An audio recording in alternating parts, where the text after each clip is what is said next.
உங்களை யாவரும் இயேசு கிறிஸ்துவின் நாமத்தில் நாங்கள் வாழ்த்துதல் சொல்லுகிறோம். இந்த நாள் கண்களை மூடி நம்ம செபிக்கலாங்க. அன்பின் தேவனே, உண்மை நாங்கள் ஸ்தோத்திரிக்கிறோம். உங்களுடைய நாமத்தை நாங்கள் வருகிற கர்த்தாவே, அருமையான இந்த வேலையில கர்த்தாவே உண்மை நாங்கள் நன்றி செலுத்துகிறோம்.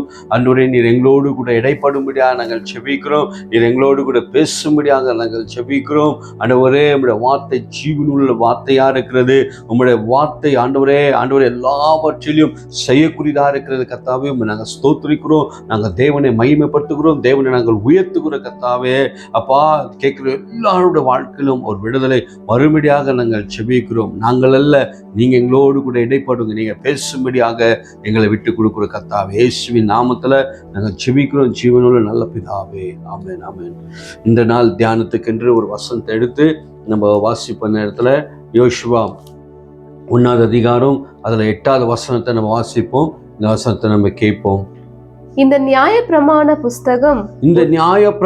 புஸ்தகம் உன் வாயை விட்டு பிரியாதிருப்பதாக இதில் எழுதியிருக்கிறவைகளின் படி எல்லாம் நீ செய்ய கவனமா இருக்கும்படி இரவும் பகலும் அதை தியானித்துக் கொண்டிருப்பாயாக. அப்பொழுது நீ உன் வழியை வாய்க்க பண்ணுவாய். அப்பொழுது புத்திமானாயும் நடந்து கொள்ளுவாய் என்று வேதவசனம் சொல்லப்பட்டிருக்கு. இந்த இடத்துல சொல்லிருக்கு, இந்த நியாயப்பிரமாண புஸ்தகம் உன் வாயை விட்டு பிரியாம இருப்பதாக. இரவும் பகலும் தியானிக்கிற மனுஷன் அவன் பாக்கியவானாயிருக்கிறான். அவருடைய வழிகள் எல்லாம் என்ன பண்ணுகிறான்? தேவன் ஆசீர்வதிக்கிறவரா இருக்கார். அப்ப இந்த நியாயப்பிரமாண புஸ்தகம் நம்ம வாயை விட்டு அது பிரியாம இருக்கணுமா? இன்னொன்னு சொல்றாரு, இரவும் பகலும் இது தியானிக்கிறவனா இருக்கணுமா? அப்போ அந்த இடத்துல தியானம் என்று சொல்லப்பட்டிருக்கு. இன்னொன்று நம்மளோட வாய்களை விட்டு பிரியாம இருப்பது என்று வேத வசனம் சொல்லுகிறது. அப்போ இன்னொன்று சொல்லப்பட்டு நியாயப்பிரமாண புஸ்தகம் என்று சொல்லப்பட்டிருக்கு. அப்போ நியாயப்பிரமாண புஸ்தகம் என்றால் நம்முடைய சத்தியம், நம்முடைய வேதம் வசனங்களை நம்ம என்ன பண்ணோம்னா தியானிக்கிறவர்களா நம்ம இருக்க வேண்டும். நம்ம வேத வசனங்களை தியானிக்கிறவர்களா நம்ம இருக்க வேண்டும். உலகத்துல இன்னைக்கு எதோ நம்ம தியானித்து எதோ யோசித்து கொண்டிருக்கிறோம். வீணான காரியங்களை யோசிக்கிறோம். அது ஒன்றுக்கும் புரோஜனம் இல்லாத காரியங்களை யோசித்து தலை கொழுப்பி வாழ்க்கையில நம்ம ஒரு புரோஜனம் இல்லாம காரியங்களை நம்ம செய்து கொண்டிருக்கிறோம். ஆனா கிளியராக வேத வசனம் நம்மளுக்கு சொல்லுகிறது, நம்ம சிந்திக்கிற காரியங்கள், செயல்படுகிற காரியங்கள் அது தேவனுக்குரியதா இருக்க வேண்டும். அப்பதான் நம்ம என்ன பண்ண முடியும்? எல்லா காரியங்களையும் கற்றுக்கொள்ளுகிறவரா இருக்கிறோம். நம்ம பாருங்க, எவ்வளவு நேரம் நம்ம தேவனுடைய வசனத்தை தியானிக்கிறோம். யோசித்து பாருங்க, எவ்வளவு நேரம் நம்ம தேவனுடைய வசனத்தை தியானிக்கிறோம்? 1 மணி நேரம் வாசிக்கிறோமா? 2 மணி நேரம், இல்ல ஒரு அரை மணி நேரம், இல்ல ஒரு 1/4 மணி நேரம் நம்ம தியானிக்கிறோமா? அப்போ இன்னைக்கு அந்த வசனங்களை நம்ம என்னைக்கு நம்ம தியானிக்க ஆரம்பிக்கிறோமோ அப்போதுதான் இந்த முழு பரலோகமும் முழு அந்த பிரசனமும் நம்மள தொடக்கூடியதா இருக்கிறது. இன்னைக்கு உண்மையாக இந்த வேத வசனம் நம்மளுக்கு எல்லா வகையிலும் சுற்றி காண்பிக்கிறதா இருக்கிறது. இன்னைக்கு இந்த வேதத்தை நன்றாக வாசித்தாலே அவன் புத்திமானாய் மாறுவான். நன்றாக இந்த வசனத்துக்குள்ள போனாலே அவங்க வீட்டுக்குள்ள இருக்கிற பிரச்சனைகள் மாறும். வேத வசனத்துக்குள்ள நம்ம போகும்போது ஞானவானாய் நடந்து கொள்ள முடியும். வேத வசனத்தை தியானித்து அதுல போகும்போது உண்மையாக எந்த ஒரு காரியமும் சக்சஸ்ஃபுல்லாக தேவன் மாற்றக்கூடியவராக இருக்கிறார். இன்னைக்கு ஏன் நம்மளோட வாழ்க்கையில இந்த நியாயப்பிரமாண புஸ்தகங்கள், நம்மளோட வார்த்தைகள் அதுக்குள்ள இல்லாத நிமித்தம் தான் அநேக தோல்விகள், அநேக கவலைகள், அநேக காரியங்கள் நம்மளோட வாழ்க்கையில வருகிறதா இருக்கிறது. ஒருவேளை நம்மளோட வாழ்க்கையில எது பிரிந்து போனாலும் இந்த வேத வசனம் நம்மளோட வாழ்க்கையில பிரிந்து போகவே கூடாது. அதான் ஆண்டவர் வசனம் சொல்லுகிறது. இந்த நியாயப்பிரமாண புஸ்தகத்தை ஆண்டவர் சொல்றாரு, உன் இரவும் பகலும் தியானிக்கிற மனுஷன் அவன் பாக்கியவானாய் இருப்பான். பாருங்க எவ்வளோ. அது இன்னொரு அந்த வசனத்தை வாசிப்போம். இந்த வசனத்துக்குள்ள நம்ம என்னைக்கு போறோமோ, வானம் பூமி ஒளிந்து போனாலும் அவருடைய வார்த்தை ஒரு நாள் ஒளிந்து போகுதான். இன்னொரு அந்த வசனத்தை வாசிப்போம். இந்த நியாயப்பிரமாண புஸ்தகம் பாருங்க என்ன சொல்லப்பட்டிருக்கு. முதல்ல இந்த நியாயப்பிரமாண புஸ்தகம் உன் வாயை விட்டு பிரியாதிருப்பதாக இதில் எழுதி இருக்கிறவைகளின் படியெல்லாம் நீ செய்ய கவனமா இருக்கும்படி. இதுல எழுதியிருக்கிற எல்லா வசனங்களின்படி செய்யும் போது இரவும் பகலும் அதை தியானித்துக் கொண்டிருப்பாயாக. இரவும் பகலும் தியானிக்கிற மனுஷன் அப்பொழுது புத்திமானாயும் நடந்து கொள்ளுவான். புத்திமானாய் நடந்து கொள்ளுவான். இங்க சொல்லப்பட்டிருக்கிற வார்த்தை என்னென்றால், இந்த நியாயப்பிரமாண புஸ்தகம் இதன் வாயை விட்டு பிரியாத இருப்பதாக, இது எழுதியிருக்கிற வசனத்தின்படியெல்லாம் நடக்கிற மனுஷன் அவன் யாரா இருக்கிறானா, புத்திமானாக அவன் நடந்து கொள்ளுவான். ஏன் ஆண்டவர் வந்து இங்க ஒரு வார்த்தை சொல்றாரு, உன் வாயை விட்டு பிரியாத இருப்பதாக, நம்மளோட வாயை விட்டு பிரியாத இருப்பதாக. அப்போ எப்போதும் இந்த தேவனோட வார்த்தைய நம்ம என்ன பண்ணோம்னா சொல்லக்கூடியவர்களா இருக்க வேண்டும். தோல்விக்கு பக்கத்துல நம்ம வெற்றியின் வார்த்தைகளை நம்ம பேசக்கூடியவரா இருக்க வேண்டும். இன்னைக்கு உன் வாழ்க்கையில முடியாதுன்ற இடத்துல வெற்றியின் வார்த்தைகளை வைக்கக்கூடியவர்களா இருக்க வேண்டும். இன்னொன்று, நம்மளோட வாழ்க்கையில இன்னைக்கு நம்மளோட வாழ்க்கை தேவ வார்த்தை இருக்கிற மனுஷன் அவன் எப்போதும் பயந்து போக மாட்டான். அது ஆண்டவர் சொல்றாரு, இன்னைக்கு நம்மளோட வாய்களை விட்டு இந்த எழுதியிருக்கிற வார்த்தைகள், இந்த தேவோட வார்த்தைகள் ஒரு நாளும் பிரிந்து போயிடக்கூடாதான். உலகத்துல நம்ம எது பிரிந்து போனாலும் தேவனோட வார்த்தை நம்மளை விட்டு பிரிந்து போகவே கூடாது. அதான் ஆண்டவர் சொல்ற இந்த நியாயப்பிரமாண புஸ்தகம் இன்னைக்கு நம்மளோட வாய்கள்ல அந்த வசனங்களை காண்பிக்கும் போது தேவன் அதை எல்லா காரியத்தையும் நம்மளுக்கு காண்பிக்கக்கூடியவராக இருக்கிறார். அப்போ இன்னைக்கு நம்ம தியானிக்க வேண்டும். உங்களுடைய பிள்ளைகளுக்கு கருத்தாக போதித்து ஒரு 10 நிமிடம் வசனங்களை தியானிக்க வைங்க. உங்களுடைய வீடுகள்ல இன்னைக்கு குடும்பமா உட்காந்து ஒரு 10 நிமிடம் ஒரு வசனத்தை எடுத்து டிஸ்கஸ் பண்ணுங்க. யார் இயேசு கிறிஸ்தர், எப்படி வந்தார், அப்படி அந்த பிள்ளைகளோடு மத்தியில நீங்க டிஸ்கஸ் பண்ணும்போது அவர்களும் வர நாட்கள் அவர்களும் உங்களுடைய குடும்பத்தில் உங்களுடைய பிள்ளைகள் ஊழியக்காரர்களாக மாறுவார்கள், ஊழியக்காரராக நிற்பார்கள், தேவனுக்காக ஓடுவார்கள். இன்னைக்கு உலகத்துல நம்ம உட்காந்து பேசுறோம், ஆபீஸ் குறித்து பேசுறோம், உலகத்துல யாருக்குன்னா ஒரு பிரச்சனையா குறித்து நம்ம பேசுகிறோம், யாருக்குன்னா ஒன்று எதனா ஆச்சுன்னா அதை குறித்து பேசுகிறோம், வீட்டில் இருக்கிற குடும்பத்தில் யாருக்குன்னா ஒன்று ஆச்சுன்னா அதை குறித்து பேசுகிறோம். வீணான காரியங்களை நம்ம எவ்வளோ நேரம் நம்ம பேசுகிறோம். யாருக்குன்னா ஒரு பக்கத்தில் எதனா ஒன்று ஆச்சுன்னா அவங்களுக்கு எப்படி ஆயிடுச்சு என்று பேசுகிறோம். ஆனால் அதெல்லாம் விட்டுட்டு நம்மளோட வாழ்க்கையில் 1 மணி நேரம் ஆகுது, இல்லை ஒரு 1/2 hour ஆகுது, இந்த வசனத்தை திறந்து இதில் எழுதப்பட்டிருக்குன்னு ஒரு 20 நிமிடம் இல்லை 10 நிமிடம் ஒரு நாளைக்கு நீங்க தியானித்துட்டு வெளியே போய் பாருங்க. இந்த வார்த்தை உங்களை எல்லாவற்றிலும் நடத்தக்கூடியதா இருக்கிறது. சிலருக்கெல்லாம் பார்த்தீங்கன்னா வேற வேற கனவுகள் வரும். உலகத்துல இருக்கிற சில வீணான கனவுகள் வரும். ஏதோ அமுக்குற மாதிரி, ஏதோ வீணானது, எங்க செத்து போற மாதிரி, ஏதோ ஒரு விபத்து ஆகிற மாதிரி, இதெல்லாம் ஒரு கனவுகள் நமக்குள்ள என்ன ஆகுறதுன்னா கிரியை செய்கிறதா இருக்கு. அதுல இருந்து பார்த்தா அதுவும் ஒரு பயம் நமக்குள்ள உண்டாகிறதா இருக்கு. ஆனா நீங்க நன்றாக வசனத்தை தியானித்துட்டு இந்த வசனத்தை பேசிட்டு நீங்க அறைக்குள்ள படுக்கும் போது அவரே உங்களுக்கு தேவனுடைய பிரசனம் உங்களோட அறை முழுக்கும் உங்களோட வீடு முழுக்கும் அந்த பிரசனம் நிரப்பக்கூடியதா இருக்கிறது. அதுக்குதான் ஆண்டவர் சொல்றாரு, உன் வாழ்க்கையில எது பிரிந்து போனாலும் இந்த நியாயப்பிரமாண புஸ்தகம், இந்த வார்த்தை உன்னை விட்டு பிரிந்து போகக்கூடாது என்று வேத வசனம் நம்மளுக்கு சொல்லக்கூடியதா இருக்கிறது. அப்ப இந்த வார்த்தை என்ன செய்யும்? இந்த வார்த்தை தியானிக்கும் போது என்ன செய்யும்? நம்மளுக்கு எல்லா பரிசுத்தத்தை கொண்டு வரும், எல்லா நீதியை கொண்டு வரும், எல்லா தைரியத்தை கொண்டு வரும், வெற்றியை கொண்டு வர முடியும் இந்த வார்த்தைகள். அதான் யோசுவா ஆண்டவர் சொல்ற இந்த வசனம் கிளியராக சொல்லப்பட்டிருக்கு. நம்முடைய வாழ்க்கையில் இந்த நியாயப்பிரமாண புஸ்தகம் உன் வாயை விட்டு பிரியாம இருப்பதாக, இரவும் பகலும் தியானிக்கிற மனுஷன் அவன் பாக்கியவானாக இருப்பான். அவனோட வாழ்க்கையில் எழுதப்பட்ட ஒவ்வொரு வார்த்தையும் நம்முடைய வாழ்க்கைக்கு ஆமென் என்று சொல்லக்கூடியதாக இருக்கிறது. கர்த்தருக்கு ஸ்தோத்திரம் பண்ணலாம். அப்ப நம்ம ஒரு நாளைக்கு 3 தடவை நம்ம உணவு சாப்பிடுகிறோம். அதுல ஒரு வேளை நம்ம செட்டில் பண்ணாக்குறோம், 2 வேளை நம்ம கரெக்டாக நம்ம சாப்பிடக்கூடியவங்களா இருக்கிறோம். அது போல காலையில எழுந்து ஒரு 10 நிமிடம் பிள்ளைகளோடு கூட குடும்பமாய் சேர்ந்து ஒரு வசனத்தை தியானிட்டு நீங்க வேலைக்கு கடந்து போங்க. உங்களோட வேலைகள்லாம் சக்சஸ்ஃபுல்லா மாறும். உங்களோட வாழ்க்கை உங்களோட எந்த ஒரு தீங்கும் எந்த சங்கடக்குறியும் உன்னை மேற்கொள்ளவே முடியாது. ஏன்னா இந்த வசனத்தை தியானித்து ஆமேன்னு சொல்லிட்டு போகும்போது உங்க வாழ்க்கையில ஆமீனாக வெற்றியாக தேவன் நடத்தக்கூடியவராக இருக்கார். அப்போ இன்னும் சொல்றாரு, எப்போ ஒரு மனுஷனுக்கு புத்தி ஞானம் வரும் என்றால் இந்த வசனத்தை தியானிக்கிறவங்க. இன்னைக்கு பாருங்க, உலகத்துல எவ்வளோ பேர் சயின்டிஸ்டுகள் இன்னைக்கு எத்தனையோ காட்சிகளை உண்டாக்குனவங்க படைத்தவங்களா இருக்காங்க. அவங்களாம் இந்த வேதத்தை தியானித்து வசனத்தை வாசினவங்க தான் இன்னைக்கு அநேக காரியங்களை உண்டாக்கினவராக இருக்காங்க. புத்திமானாக அவர்கள் நடந்தார்களா என்று வேதம் அதே பாருங்க. இதுலயே இன்னும் ஆண்டவர் இன்னொரு வசனத்தை சொல்றாரு. சங்கீதம் 1ஆவது அதிகாரம் 2வது வசனத்துல என்ன சொல்லப்பட்டிருக்கு பாருங்க. கர்த்தருடைய வேதத்தில் பிரியமாயிருந்து. இங்க என்ன சொல்லப்பட்டிருக்கு? கர்த்தருடைய வேதத்தில் பிரியமாயிருந்து இரவும் பகலும் அவருடைய வேதத்தில் தியானமாயிருக்கிற மனுஷன் இரவும் பாக்கியவான். பகலும் தியானிக்கிற மனுஷன் பாக்கியவான். எவ்வளவு அருமையா சொல்லப்பட்டிருக்கு பாருங்க.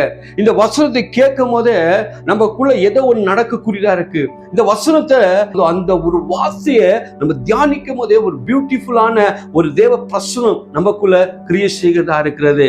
பாருங்க, இன்னொரு சொல்லப்பட்டிருக்கு அந்த வசனம் என்ன சொல்லப்பட்டிருக்கு பாருங்க.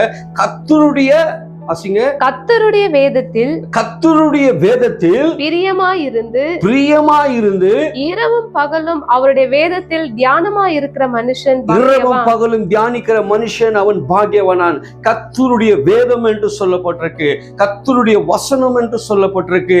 இந்த வசனத்தை தியானிக்கிற மனுஷன், கேட்கிற மனுஷன் அவன் பாக்கியவானாய் மாறுகிறவனாய் இருக்கிறான். அன்னொரு சொல்லப்பட்டிருக்கு, அந்த யோசுவால சொல்லப்பட்டிருக்கு, உன் வாயை விட்டு பிரியாம இருப்பதாக. இதுல சொல்லப்பட்டிருக்கு இரவும் பகலும் தியானிக்கணுமா? உங்களால ஆகுமா? இரவும் பகலும் தியானிக்க முடியுமா? முடியும். இரவும் பகலும். இன்னைக்கு நம்ம பாருங்க, இந்த மூச்சு இல்லாம நம்மளால உயிர் வாழ முடியாது. நம்மளுக்கு இந்த சாஸ்திரம் இல்லாத வாழ முடியாது. அதே போலதான் நம்ம ஒரு தீர்மானத்தை நம்ம வாழ்க்கையில எடுத்துக்கணும். இந்த வேத வசனம் இல்லாம நம்மளால ஜீவிக்க முடியாது. இந்த வார்த்தை இரவும் பகலும் தியானிக்கிற மனுஷன், கர்த்தருடைய வேதத்துல தியானமாயிருக்கிற மனுஷன், வேத வசனத்துக்குள்ள தியானமாயிருக்கிற மனுஷன், வேத வசனத்தை பேசுறவன் அவன் என்றைக்கு தோற்று போக மாட்டான். தேவ வசனத்தை எடுத்துக்கொண்டு போய் போதிக்கிறவன் அவன் என்றைக்கும் தோற்று போக மாட்டான். அவன் வாழ்க்கையில ஒரு வெற்றியை கர்த்தர் வர பண்ணுகிறவரா இருக்கிறார். கேட்டுக்கொண்டிருக்கிற ஒவ்வொரு குடும்ப வாழ்க்கையிலும் இந்த நியாய பிரமாணம், இந்த வேத வசனங்களை தியானிக்கிறவர்களா, கற்றுக் கொடுக்கிறவர்களா நீங்க மாற வேண்டும். அதுதான் கர்த்தருடைய பிரியமா இருக்கு, நோக்கமா இருக்கிறது. எல்லாம் சொல்லப்பட்டிருக்கு, ஆண்டவருடைய வசனம் இரவும் பகலும் தியானிக்க வேண்டும். எல்லாம் சொல்லப்பட்டிருக்கு, உன் வாயை விட்டு பிரியாம இருப்பதாக. பாருங்க, அந்த கலெக்ஷன் ஆண்டவர் எப்படி கொடுக்குறாரு பாருங்க. ஏன் ஆண்டவர் இதெல்லாம் வசனங்களை முக்கியத்துவம் கொடுக்கிறார் என்றால், இந்த வசனத்துக்குள்ள ஏதோ ஒன்று இருக்கிறது, ஏதோ ஒரு வெற்றி என்று இருக்கிறது. அப்ப இந்த வேதத்துல எந்த அளவுக்கு நம்ம தியானிக்கிறோமோ, எந்த அளவுக்கு வசனத்துக்குள்ள போகிறோமோ, அந்த அளவுக்கு தேவ பிரசனம் நம்மளை காணப்படுகிறதா இருக்கு. அந்த அளவுக்கு தேவனோடு கூட ரிலேஷன்ஷிப், ஒரு நரக்கத்தை கர்த்தர் உண்டாக்கக்கூடியவரா இருக்கிறார். எவ்வளவு ஒரு நல்ல தேவனா இருக்கிறார். அப்ப இரவும் பகலும், இரவு உங்களுக்கு தூக்கம் வரலையா, ஒரு 10 நிமிஷம் தேவனோட வசனத்தை எடுத்து தியானிங்க, நல்ல தூக்கத்தை ஆண்டவர் கொடுப்பார். ஆண்டவர் சொல்றார், அவருடைய விரும்புகிற பிள்ளைகளுக்கு நல்ல தூக்கத்தையே கர்த்தர் என்ன பண்ணாராம், வர பண்ணுகிறவரா இருக்கிறார். ஐயோ எனக்கு இந்த பலவீனம், ஐயோ எனக்கு இந்த சோர்வு, என்னால முடியல, ஐயோ என்னால ஆகல, என்னால முடியாது, எழுதுக்க முடியாது அப்படி என்ற பொழும்பிக் கொண்டு இருக்கிறத காட்டிலும் தேவன் எல்லாவற்றிலும் செய்வார். ஒரு வசனத்தை எடுத்து, இல்ல உங்களுக்கு முடியலையா, ஒரு வசனத்தை எடுத்து ஒரு 10 நிமிடம் தாண்டி பாருங்க, உங்களுக்குள்ள யெகோவா ராப்பா ஒரு சுகத்தை கர்த்தர் வர பண்ணுவார். யெகோவா ராப்பா அவனுக்கு ஒரு விடுதலை கர்த்தர் வர பண்ணுவார். இந்த நியாயம் பிரமாண புஸ்தகத்துக்குள்ள உன் வாயை விட்டு பிரியாம இருப்பதாக. இது தியானிக்கிற மனுஷன் அவன் பாக்கியவனாக கர்த்தர் மாற்றக்கூடியவராக இருக்கிறார். பாக்கியவனாக கர்த்தர் அவனை வைக்கிறவராக இருக்கிறார். அவனை தோற்று போக வைக்க மாட்டார். பாருங்க, இந்த வசனத்துக்குள்ள போகும்போது அப்போ நம்மளோட சிந்தனையை தூக்கி எறிந்துட்டு நம்ம வாழ்க்கையில தேவ வார்த்தையை வைக்கலாம். நம்மளோட குடும்பங்களுக்குள்ள தேவனோட வார்த்தை. இந்த ஆண்டுக்குறோ ஆண்டவர் உங்களுக்கு எத்தனையோ வார்த்தைகளை பேசியிருக்கலாம். அந்த வசனங்கள் உனக்குள்ள வரும்போது நீ தேற்றப்பட்டிருக்கலாம். எனக்குள்ள ஆண்டவர் பேசியிருக்கிறார் என்று நீ தேற்றப்பட்டிருக்கலாம். அதே தான் ஆண்டவர் சொல்றாரு, உனக்குள்ளதான் இந்த வேத வசனம் கொடுக்கப்பட்டிருக்கிறது. உங்க கையில தான் இருக்கு, உங்க உள்ளத்தை தான் இருக்கு, உங்க சிந்தனையில தான் இருக்கு. இதை எடுக்கிற மனுஷன், தியானிக்கிற மனுஷன் அவன் வாழ்க்கையில் அவன் பாக்கியவனாக மாற்றக்கூடியவராய் நம்மளோட ரட்சகர் இயேசு ராஜா நம்மளோடு கூட இருக்கிறார். ஆமென், ஹல்லேலூயா, கர்த்தருக்கு ஸ்தோத்திரம். இன்னொரு வசனத்தை வாசிங்க. இதெல்லாம் சொல்லப்பட்டிருக்கு பாருங்க. உபாகத்துல 6வது அதிகாரம் 6:6 9 நம்ம வாசிப்போம் சீக்கிரமாக. இன்று நான் உனக்கு கட்டளையிடுகிற, பாருங்க, இன்று தேவன் கட்டளையிடுகிற வார்த்தைய, இந்த வார்த்தைகள் உன் இருதயத்தில் இருக்க கடவுது. இந்த வார்த்தை எங்க இருக்கணுமா? நம்ம இதயத்துக்குள்ள இருக்கணுமா? இன்றைக்கு ஆண்டவர் போதிக்கிறவராக, ஆண்டோட வார்த்தை நம்மளுக்கு பேசக்கூடியதா இருக்கு.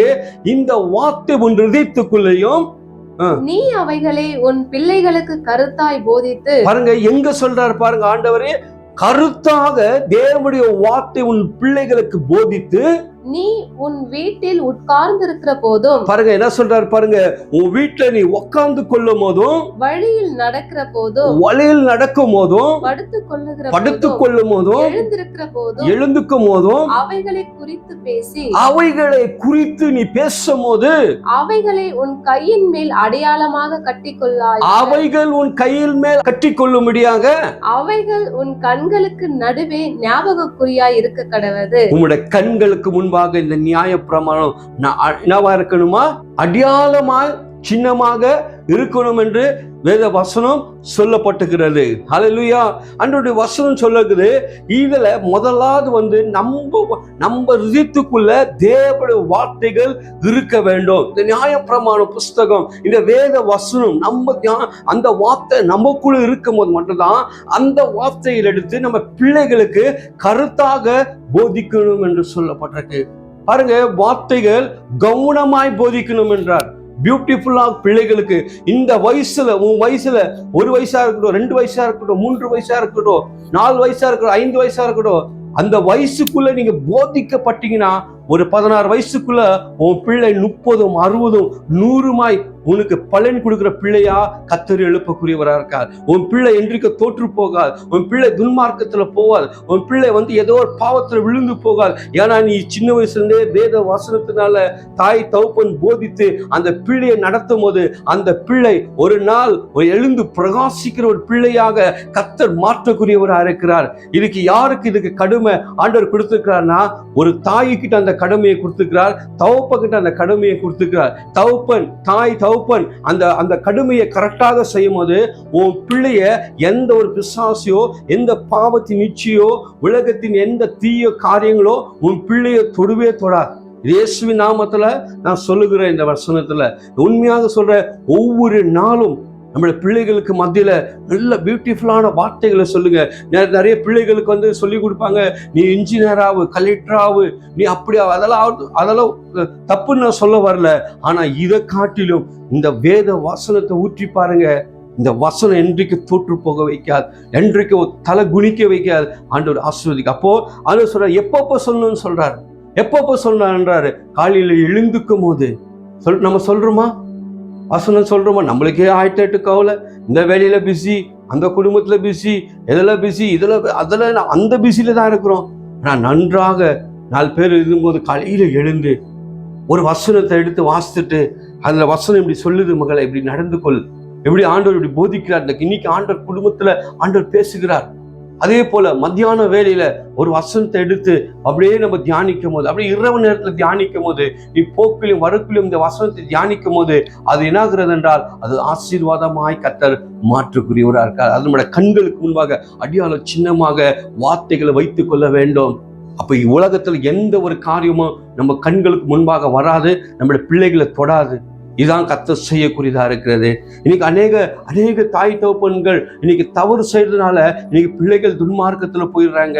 இன்னைக்கு தாய் தகப்பன்கள் சரியான ரீதியில பிள்ளைகளுக்கு போதிக்காத நிமித்தம், தாய் தகப்பன்கள் சரியான ரீதியில ஒரு கருத்தாக போதிக்காத நிமித்தம் அவர்கள் துன்மார்க்கத்துல போய் அதுக்கப்புறம் அழுகுறாங்க. ஐயோ, என் பிள்ளை இப்படி போயிடுச்சே, வீணாக போயிடுச்சே, வீணாக ஓடி போய் இப்படின்ற ஒரு புலம்புறதை காட்டிலையும் நீங்க உங்க வாழ்க்கையில கொஞ்ச நேரம் கர்த்தருக்காக நேரத்தை கொடுத்து இந்த வசனத்தை தியானம் பண்ணி பாருங்க. உன்னை பாக்கியவானாய் மாற்றும். உன் பிள்ளைகள் பாக்கியவான், உன் பிள்ளைகள் சங்கதிகள் கர்த்தர் ஆசீர்வாதமாக கர்த்தர் மாற்றக்கூடியவராக இருக்கிறார். ஆண்டவர் உங்களோடு கூட பேசுகிறார். தேவனுடைய வார்த்தை உங்களோடு கூட பேசுகிறது. உண்மையாக இந்த நியாயப்பிரமாணம் எது நம்ம வாழ்க்கையில பிரிந்து போகுதோ இல்லையோ, நம்ம வாழ்க்கை எதை இழக்கிறோமோ இல்லையோ, இந்த வார்த்தைகளை மட்டும் எழுந்து போகாதபடிக்கு நம்ம எப்போது கட்டியாக நம்மளோட சிந்தனைக்குள்ள அதை பிடித்து கொண்டு நடக்கிற மனுஷன் நம்ம இன்றைக்கும் தோற்று போக மாட்டோம். இன்னொரு வசனத்தை நம்ம வாசிப்போம். நேரத்துல சங்கீதம் 119 அதுல 11வது வசனத்தை வாசிப்போம். நான் உமக்கு விரோதமாய் பாவம் செய்யாதபடிக்கு உமது வாக்கை என் இருதயத்தில் வைத்து வைத்தேன். வாக்கை, தேவனுடைய வார்த்தை என் இருதயத்தில் வைத்து விட்டேன். பாருங்க, இதில் சொல்லப்பட்டிருக்கு, தேவனுக்கு விரோதமாய் பாவம் செய்யாதபடிக்கு எதை வைக்க சொல்றார் ஆண்டவர்? அப்போ பாவம் ஓடி போகணும் என்றால் துன்மார்க்கங்கள் ஓடி போகணும் என்றால் தேவனுடைய வார்த்தை உன் இதயத்தில் வைக்கணும், அது வாக்கப்பட்டு இருக்கணும், அந்த வார்த்தை உனக்குள்ள வைத்திருக்கணும் என்று வேத வசனம் நம்மளுக்கு சொல்லக்கூடியதா இருக்கிறது. இன்னைக்கு எத்தனை பேர் அந்த வார்த்தைகளை வைக்கிறீங்க? இன்னைக்கு அந்த வார்த்தைகள் நமக்குள்ள இல்லாத நிமித்தம் தான் இன்னைக்கு அநேக காரியங்கள் நமக்குள்ள வரக்கூடியதா இருக்கிறது. தோல்வியான காரியங்கள் வருகிறது, கெட்ட துஷ்மான வார்த்தைகள், தேவனுக்கு விருப்பமில்லாத காரியங்கள் தேவனுக்கு நம்ம வரக்கூடியதா இருக்கிறதுல சொல்லப்பட்டிருக்கு. அவருடைய வார்த்தை அது எப்படி இருக்கணுமா? நம்ம இதயத்துக்குள்ள எப்படி இருக்கணுமா? காத்திருக்கணுமா? அப்போ தேவனுக்கு விரோதமாய் பாவம் செய்யாதபடிக்கு, விரோதமாய் பாவங்கள் எழும்பாதபடிக்கு இந்த வேத வசனத்தை தியானிக்கும் போதே பாவங்கள் விட்டு ஓடி போகிறதா இருக்கு. அதுல 119 சங்கீதம் 97 வாசிப்போம். உமது வேதத்தில் நான் எவ்வளவு பிரியமாய் இருக்கிறேன், உங்களுடைய வேதத்தில் நான் எவ்வளவு பிரியமாய் இருக்கிறேன், நாள் முழுதும் அது என் தியானம், அது நாள் முழுதும் எனக்கு தியானம். பாருங்க, தாவீது சொல்லப்பட்டிருக்கு, அவர் தாவீது பக்தன் சொல்லப்பட்டிருக்காரு. அவர் எப்போ தியானிக்கிறார் அந்த வசனத்தை? நாள் முழுதும். இன்னைக்கு ஊழியக்காராக நம்மளே சில நேரத்தில் நம்ம ஒரு வசந்த கொடுக்கும்போது நம்ம தியானிக்கிறோம், பண்றோம். ஆனா எனக்கு ஆண்டவர் பேசின காரியம் என்றால் நாள் முழுதும் அவருடைய பிரசனத்துல உட்காரக்கூடியவர்களா இருக்க வேண்டும்.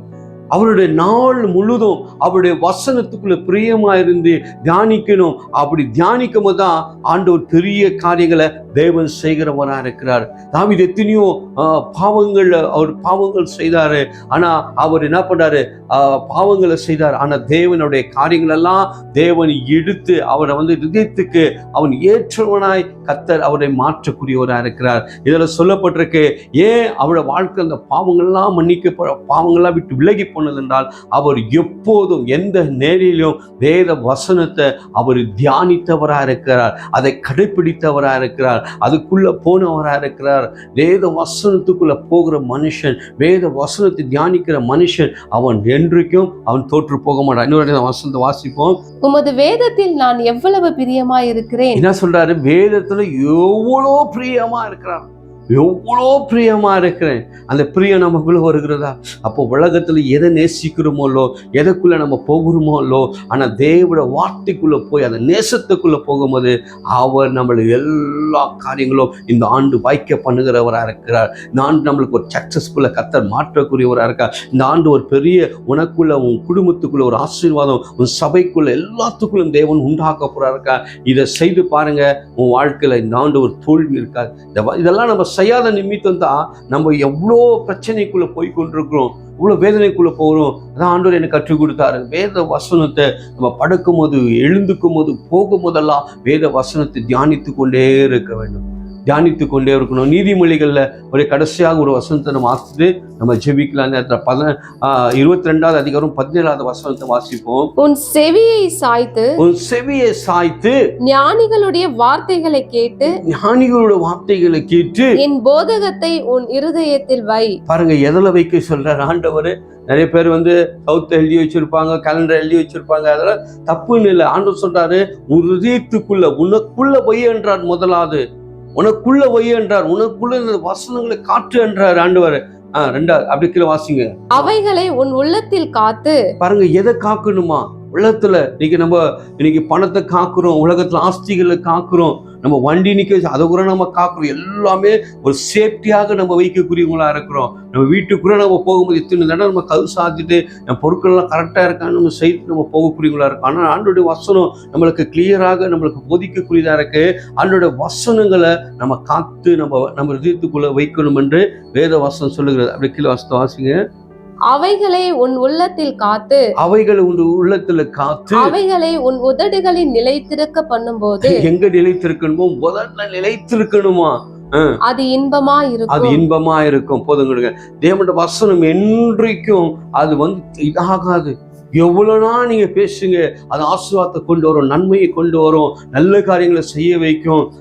ஆனா உலகத்துல அநேக பேர் விடுதலை கொண்டு வருகிறதா இருக்கு. ஆனா இந்த வார்த்தை இன்பமானது. இந்த வார்த்தையை நம்ம ஏற்றுக்கொள்ள வேண்டும். இந்த வார்த்தை நம்மளுக்காக தான் ஆண்டவர் கொடுத்துருக்கிறார். அதுக்குதான் இந்த வசனத்தில் ஆண்டவர் சொல்றார், பிரியமா இருக்கணும். ஆண்டவருடைய வசனம் நம்மளுக்கு சொல்லப்பட்டிருக்கு. அதான் முதல் வசனம் நம்ம வாசித்தோம்.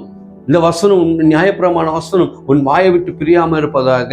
இரவும் பகலும் தியானிக்கிற மனுஷன் அவன் பாக்கியவானா இருப்பான் என்று வேதவாசம் சொல்லுகிறது. அங்கிட்ட வாஸ்தவம் ஆண்டவர் இரவும் பகலும் நியாயப்பிரமாண புஸ்தகம் உன் வாயை விட்டு பிரியாம இருப்பதாக என்றார். அப்போ இப்பெல்லாம் இருக்கும்போது இந்த வசனத்தெல்லாம் நம்ம தியானத்துக்குள்ள போகும்போது நம்ம புத்திமானாய் கர்த்தருக்குள்ள நடந்து கொள்ளுவோம். கர்த்ததாமே இந்த வார்த்தைகள் ஆசீர்வதிப்பார். இந்த ஆண்டு இந்த வசனத்துக்குள்ள நம்ம தியானித்து இந்த வசனத்துக்குள்ள நம்ம போகும்போது நம்முடைய எல்லாமே வறண்டு போன இடங்கடக்குற கர்த்தர் செழிப்பாக மாற்றுவார், ஆசீர்வாதமாய் மாற்றுவார். இதை பேர் விசுவாசிக்கிறீங்க. உண்மையாக இந்த வார்த்தைகளை கர்த்தர் ஆசீர்வதிப்பாராக. நம்ம கண்களை மூடி நம்ம ஜெபிக்கலாம். அந்த நேரத்தில் அன்பின் தேவனே, நாங்கள் உங்களை ஸ்தோத்திரிக்கிறோம், நாங்கள் ஆண்டவரை உங்களை மகிமைப்படுத்துகிறோம். கர்த்தாவே, இன்றைக்கு ஆண்டவரை இந்த நியாயப்பிரமாண புஸ்தகம் உன் வாயை விட்டு ஆண்டவரை பிரியாமல் இருப்பதாக அது இரவும் பகலும் தியானிக்கிற மனுஷன் பாக்கியவான். இதில் எழுதப்பட்ட ஒவ்வொரு வார்த்தைகளும் ஆண்டவரே அதன்படி செய்கிற மனுஷன் அவன் புத்திமானாய் நடந்து கொள்வான் என்று வேத வசனம் நம்மளுக்கு போதிக்கிறதா இருக்கிறது. ஐயா ஐயா உண்மை ஸ்தோத்திரிக்கிறையா, ஸ்தோத்திரிக்கிறையா, ஸ்தோத்திரிக்கிறையா, ஸ்தோத்திரிக்கையா. எங்கள் வாழ்க்கையில எது புரிந்து போனாலும் அந்த தேவ வார்த்தைகள் புரிந்து போகாதபடிக்கு தேவனோட அன்பு எங்களுக்குள்ள நிலைத்திருக்க உதவி செய்ய முடியாது. நான் ஜெபிக்கிறையா, இன்னைக்கு ஆண்டவர் எல்லா குடும்பங்களுக்குள்ள அந்த தேவ வார்த்தைகள் விதைக்கப்படும்படியாக ஊற்றப்படும்படியாக நான் ஜெபிக்கிறையா. இயேசுவின் நாமத்தினால் அப்பா கேட்டுக்கொண்டிருக்கிற ஒவ்வொரு குடும்பங்களுக்குள்ள அந்த வார்த்தைகள் வல்லமையா கடந்து போகுது செய்யுங்க. இயேசுவின் நாமத்தை ஜெபிக்கிறோம் என் ஜீவனுள்ள நல்ல பிதாவே. ஆமென்.